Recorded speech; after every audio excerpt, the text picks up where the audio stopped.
Voilà, tout ça, c'est l'Europe.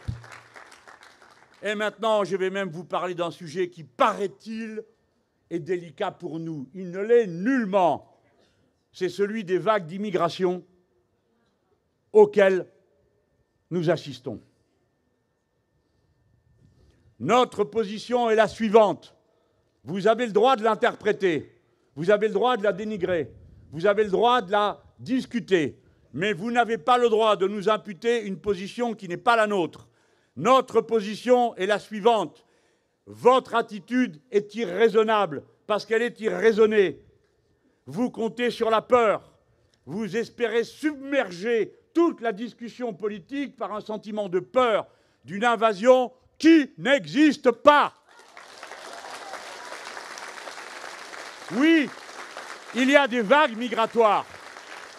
Oui, il y a des vagues migratoires.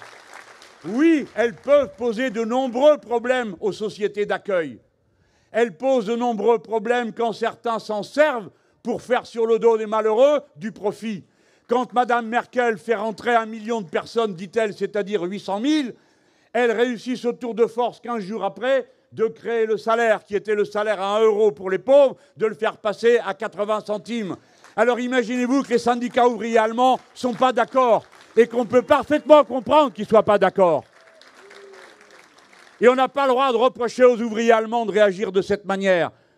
Et nous avons toujours réagi de cette manière. Si vous lisez Jean Jaurès, si vous lisez tous les penseurs du socialisme, ils ont toujours dit « vous vous servez de l'immigration pour abaisser le coût des salaires. Vous vous en servez pour lutter contre les acquis sociaux. » Honte à vous qui nous parlez d'appel d'air parce qu'on n'a pas rejeté les gens à la mer, parce qu'on ne les a pas laissés mourir sur place, ça serait un appel d'air. Comment osez-vous parler de cette manière-là? De quoi parlons-nous? De 191 personnes sur une pauvre barcasse qui a été ramassée par l'Aquarius. Bravo l'Aquarius! Bravo l'Aquarius! Bravo SOS Méditerranée! À bas la cruauté indigne de ceux qui décident contre le droit de la mer le plus permanent depuis des siècles. Il est dit que face à un naufragé, tout navire doit se détourner pour le récupérer et le ramener à terre. La terre la plus proche. C'est le droit de la mer depuis des siècles. Honte au gouvernement italien qui avait des raisons de protester contre l'abandon dans lequel l'Europe les a laissés. Nous comprenons parfaitement qu'on a rendu foudrage les Italiens.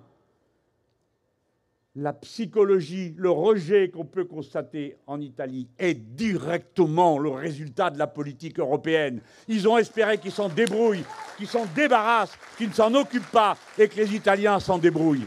Alors maintenant, ils ne sont pas contents parce que les Italiens ne sont pas contents. Mais les Italiens ont des raisons de ne pas être contents, mais ça ne doit pas les conduire à inventer cette ignominie qui est de dire qu'un garde-côte, dont c'est le métier, qui récupère des naufragés, comme c'est son devoir, n'est pas autorisé à débarquer sur le sol italien dont il vient. C'est une honte. Et nous le disons les yeux dans les yeux à ceux qui ont pris cette décision. Vous n'avez pas le droit de vous servir de ces 191 malheureux pour essayer de mener votre bataille avec l'Europe. Faites-le comme nous, à la loyale, avec des bulletins de vote, avec des discussions, avec des négociations, mais pas en utilisant les pauvres êtres humains qui sont là comme une monnaie d'échange. Je le dis donc, il n'y aura pas d'exception pour la France insoumise. Le devoir de soutien à la détresse, la protection de ceux qui sont dans la misère et le danger est un devoir pour nous quand les gens ont touché le sol sacré de la terre de la patrie. C'est la révolution de 89 qui avait dit « Cette terre est la terre de la liberté ». Mais bien sûr, nous ne sommes pas angéliques. Nous sommes des gens raisonnables, c'est-à-dire qui raisonnons. Et je vais vous dire que les autres gesticulent. Ils nous ont fait une loi asile-immigration. Je vous invite à écouter les vidéos où vous entendez les discours de Daniel Obono et d'Hugo Bernalicis et des autres camarades sur le sujet. Aucun d'entre nous n'est un doux rêveur qui dirait « Eh ben oui, tout le monde a qu'à le faire, se déplacer ». C'est pas vrai, parce que nous savons que ces déplacements-là, ils sont contraints et forcés. Les gens, ils partent pas par plaisir, ils partent parce qu'on les a fait partir. Et qui les a fait partir? L'Europe, les États-Unis, le capitalisme. Et je vais vous en donner une preuve immédiate. On met plus d'argent pour s'occuper de l'opération Barkhane qu'on en met pour l'aide au développement des pays qui se trouvent dans cette zone. Alors si vous vous demandez pourquoi les gens partent, ils partent parce que les partenariats économiques que l'Europe a inventés exigent de ces pays qui suppriment les droits de douane. Parce que l'argent qu'on verse maintenant, on le verse à des dictateurs à qui on demande une seule chose, de bien vouloir verrouiller leur propre peuple.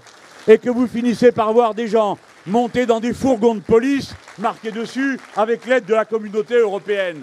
Parce qu'on a donné 3 milliards à monsieur le président de la République de Turquie pour bloquer les gens à la frontière, à la Syrie. La frontière d'une guerre à laquelle sont directement partie prenante les nations de l'Europe. Voilà la vérité. Si vous voulez faire quelque chose d'utile, arrêtez de demander à l'agriculture paysanne africaine de s'intégrer dans le marché mondial, c'est-à-dire de détruire les agricultures vivrières pour produire du riz qui ne mange pas, du blé dont ils n'ont pas besoin, mais qui permet de figurer dans les statistiques internationales. Si vous voulez faire quelque chose d'utile, arrêtez de faire des contrats de pêche qui permettent aux grandes compagnies européennes, moyennant finance à l'État considéré, pour aller ramasser tout ce qu'il y a sur les côtes, si bien que les pêcheurs qui ont vécu depuis des générations du produit de la pêche artisanale ne peuvent plus vivre, sont obligés de partir en ville, et de la ville de partir vers les pays où on leur dit qu'il y a du travail. On leur dit il y a du travail et vous serez riches, comme ils ont dit à mon arrière-grand-père, qui était un malheureux de là-bas du fin fond de l'Andalousie et qui est parti avec son bourricot, sa femme et ses 2 premiers gosses, parce qu'on leur a dit, vous allez voir, aller en Algérie, c'est le pays de cocagne. Et où ils sont allés travailler comme des animaux et où ils sont morts aussi pauvres qu'ils étaient en arrivant. Alors moi, je fais partie de ces Français.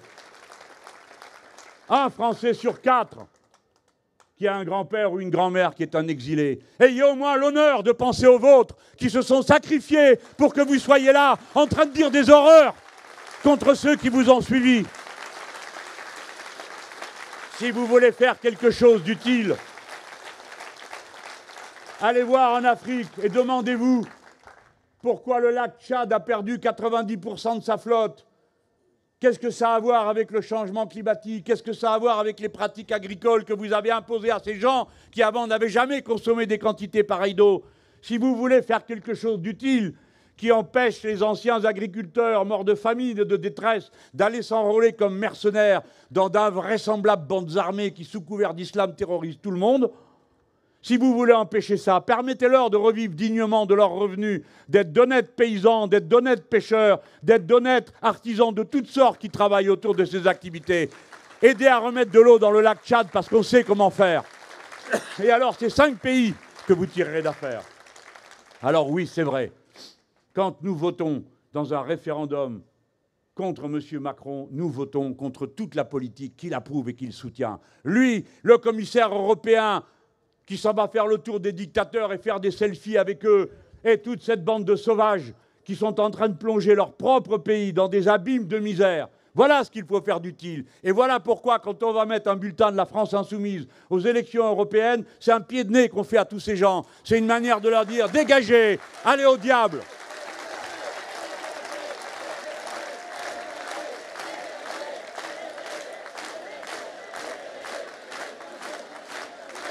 Alors, il paraît que nous voulons détruire l'Europe. Mais qu'est-ce que c'est que cette histoire? 1. Merci d'avoir regardé la vidéo, abonne-toi et partage la vidéo avec tes proches.